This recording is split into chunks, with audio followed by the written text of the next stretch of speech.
Should you try to have a conversation with your narcissistic mother? If you've had some unpleasant experiences with someone, the most natural response is to want to talk to them and tell them they have hurt you. You may think that their behavior is based on failing to understand that they are causing you harm. You may even be hopeful that after you talk, the misunderstanding will be cleared up, or they will be more aware. But if you have someone in your life that has toxic thinking, you may be slowly realizing they don't follow the same patterns as other people. They don't want to create peace and understanding for both people in a relationship. They want their needs taken care of. Compromise is not a solution for them. If your mother falls into that category of having toxic thinking and habits, you know very well that getting her to understand you is difficult. Sometimes it may seem that she cares about you and understands who you are. She may even talk about how wonderful you are to others. But when you are together, are you always somewhat uncomfortable, waiting for her to get upset over something? It's common to want to straighten out our differences. As you have grown up, you have learned that mature adults talk about their problems with each other and try to sort things out. You may have also seen that when others have worked out disagreements, things get better. Naturally, you want to work out differences with your own mother. Now that you're an adult, you see yourself as almost her equal. Unfortunately, you are bothered by the way she sometimes treats you. So, should you speak up? Will she see you as an adult and respect you? Unfortunately, those of us who have realized that our mothers are highly narcissistic know the answer. I encourage you to think about the times you have already tried to speak to your mother. What happened? Did she let you finish what you had to say?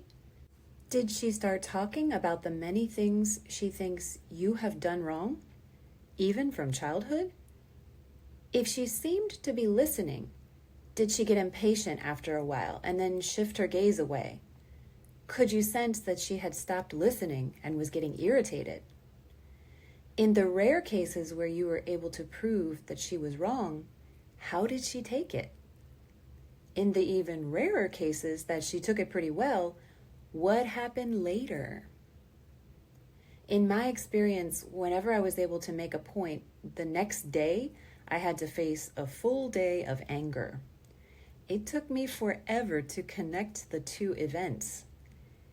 If you are ever able to make a toxic person see that they are wrong, it's almost worse than if you were actually mean to them. If you do ever have the opportunity to catch a narcissistic person in a lie or prove them wrong, they usually don't react well. But occasionally, it may seem that they accept their part and say they won't do it again. Pay attention to what happens either later that day or especially the next day. They go out of their way to find something wrong with you or give you tasks to do. They can't stand that they were forced to admit they weren't perfect. That makes a toxic person furious. So if you do decide to have a discussion with your mother and you believe she may be narcissistic, you can expect something like that to happen. You may be able to make a point in that moment, but later she will probably either be angry or never change what you wanted her to. You already have the evidence from the past. It's a good thing to try to handle things in a mature way, but it takes two mature people to work out a reasonable solution. It's frustrating. Of course, you want to be able to have open conversations with your mother like an adult. But if you have seen proof that she is narcissistic or toxic, it won't happen. It's heartbreaking. So what can you do? It helps to understand that it is okay to grieve the relationship. Everyone deserves a kind and compassionate mother. If you believe, based on your research and observations, that your mother is narcissistic or toxic, then you probably didn't get much compassion or kindness on a regular basis. So now may be the time to allow yourself to grieve the loss of what you should have had. It's okay to show yourself the compassion that you didn't get and so sorely needed as a child. You may still need to come to grips with the fact that a toxic mother didn't give you what you needed when you were small, and it caused harm.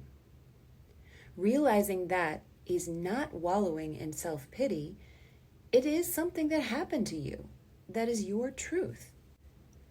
The next thing you may need to work on is to stop expecting your mother to be who you needed her to be. She is who she is.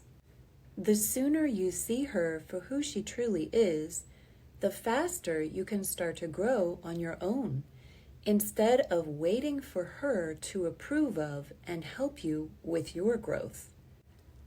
There are 2 books that helped me with my own struggles in this area, and they might help you as well. The first is Will I Ever Be Good Enough? Healing the Daughters of Narcissistic Mothers by Carol McBride, which details the grieving process. The second is Mothers Who Can't Love, A Healing Guide for Daughters by Susan Forward, which has a chapter about how to write a letter to your mother, which you will never send, to be able to say everything you've always wanted to say and release some of those frustrations and emotions. Even though these books are aimed at daughters, they're good for anyone who needs more guidance. If you need more personalized help on your healing journey, I offer one-on-one coaching and sessions designed to release some of those trapped emotions and trauma impressions. These books and healing techniques worked so well for me, and I hope they will work for you too.